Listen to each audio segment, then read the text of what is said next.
So I found this on Twitter, and it asked, which faction had the biggest impact in wrestling history between the nWo, DX, Bullet Club, Main Event Mafia, and the Elite? At the number 5 spot, I have the Main Event Mafia.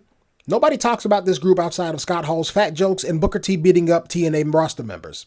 At the number 4 spot, I have D-Generation X, because while they were impactful to WWE as a business, they were not impactful to the wrestling business overall. You don't see a lot of groups modeled after D-Generation X. Outside of the WCW invasion and the feud with the Nation of Domination, there's not a lot to talk about.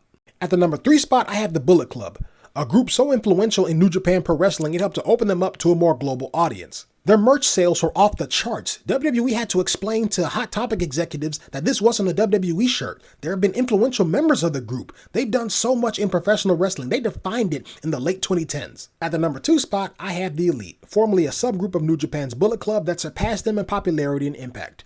All Elite wrestling would not exist today were it not for the members of the Elite coming together and founding the wrestling promotion with Tony Khan. Hulk Hogan was a racist jackass. That being said, the number 1 pick is still the nWo. This is the group that was responsible for turning the tide in the Monday Night Wars to WCW's favor, giving them 83 weeks of dominance over the WWE and running them nearly into bankruptcy. All pro wrestling factions are compared to the nWo, but none can match their impact on pro wrestling. There's no Hulkamaniacs here!